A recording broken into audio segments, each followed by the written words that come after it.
Hello and welcome to a brand new episode of BraidN64. I'd like to start today by apologizing for my lack of content in recent weeks. As you can tell from my voice, I'm a child and I'm gonna have school.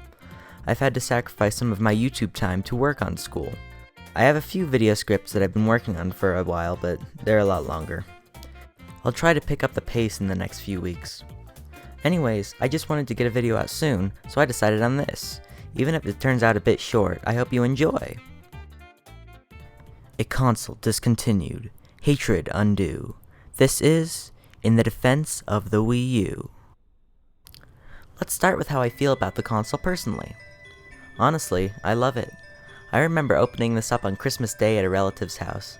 It was amazing. I own the black Wii U, and it came with Mario Kart 8. This thing was amazing as a younger child. I remember being amazed that it could store all of my Wii data, as well as some Wii U stuff. I actually used the gamepad screen quite often. Half the time I didn't even turn on the TV. I think it just fascinated me to have my own personal screen, as well as the TV screen to play on. It made me feel just so cool. I also really like the glossy finish on the Wii U. I know a lot of people feel differently, but I think it's fine. You can work for it. Just keep it away from wet wipes, it'll leave tons of streaks. And it's not just the console itself that has that nice glossy finish. The menus on the Wii U do as well, and those can't smudge. The Wii U menu looks a ton better than the Wii's. Not that the Wii's was bad, but that menu pales in comparison to the Wii U's. Now, let's talk about this console objectively. It was definitely not as flawed as people said. From a game collecting standpoint, I would know, I am one. This console is definitely worth having. It plays every Wii game through HDMI video, on top of a whole new batch of Wii U exclusives. While the HDMI was cool, it wasn't groundbreaking in my opinion. Personally, I'm fine with anything S-Video or better. The Wii's library was pretty great, so having its entirety playable on the newest console at the time was really cool. It was also a great selling point having the Wii U basically just be a beefed up Wii. No new controllers, and any previous Wii owners would already have their library of games playable. Also, the lineup of games on the Wii was not bad for being discontinued so early on. I mean, at least in Nintendo's case, third party was horrible. We got a sequel to Super Mario 3D Land. It was called Super Mario 3D World. Catch the difference? I wouldn't blame you. Anyways, it was a good, fun, vibrant game. Super Mario 3D World was objectively better in every way to Super Mario 3D Land. It had more characters, more power-ups, more levels, and it was in HD. There was even simultaneous multiplayer, which is a pretty big deal. It's a novel concept for Mario. On the topic of Mario, he had some other pretty good games on the Wii U. They weren't all great, Mario Tennis Ultra Smash, but most of them were pretty good.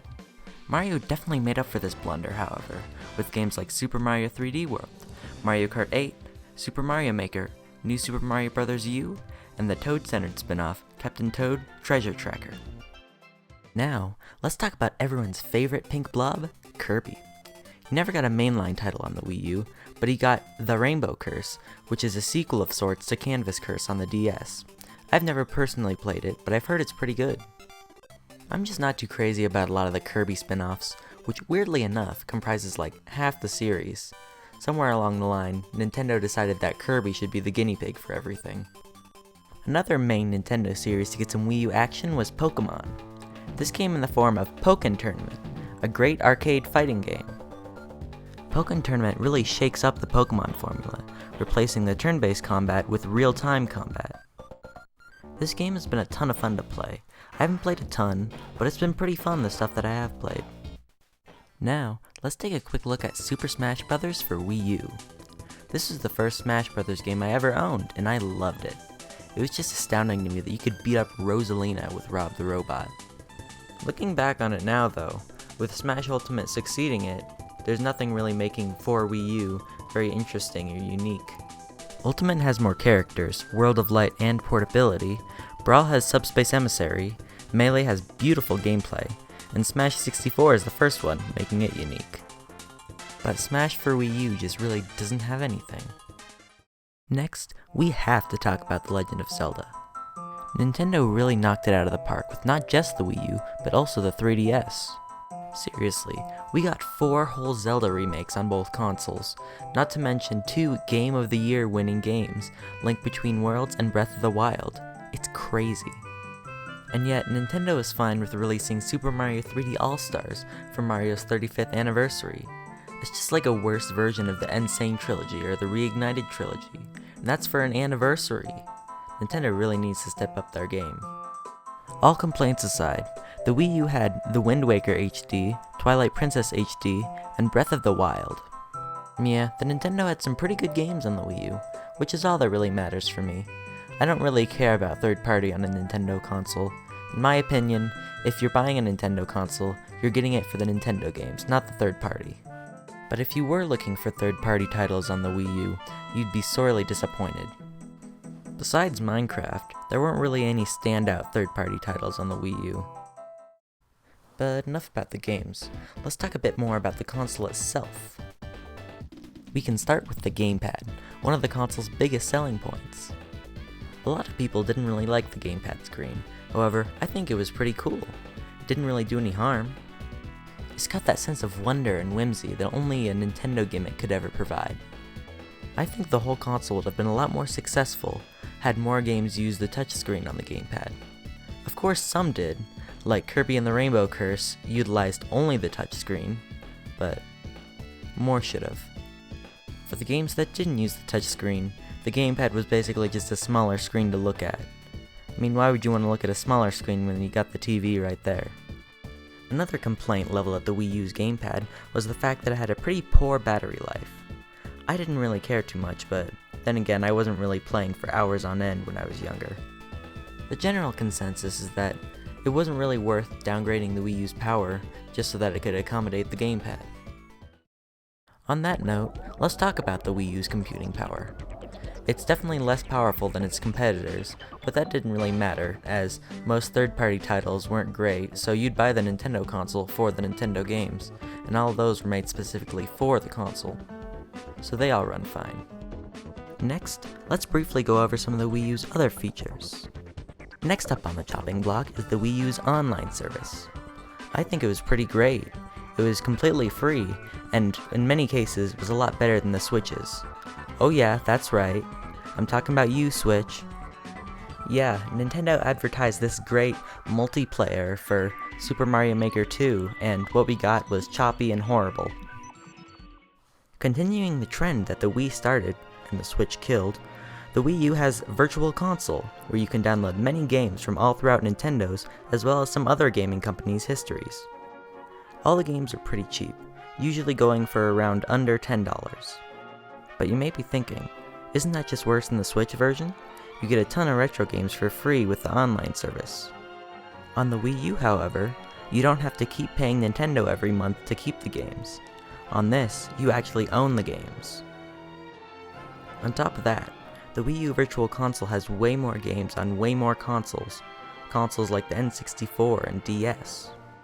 Another point in the Wii U's favor was that it was the console that the widely successful line of Nintendo toys, the Amiibo, were launched on. If you tap an Amiibo to the NFC reader on the gamepad, you can get a ton of different results, ranging from in-game costumes to Super Smash Bros. AI fighters that you can level up.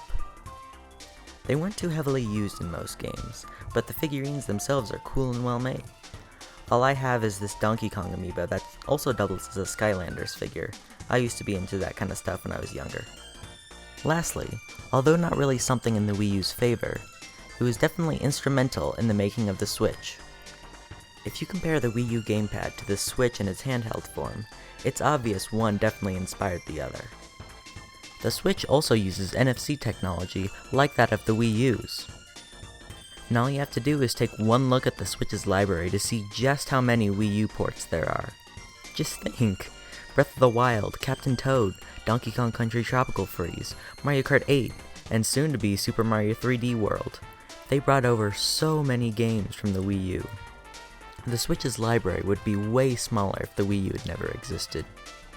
So when you play on your Nintendo Switch next, you should really appreciate how much of that technology came from the Wii U.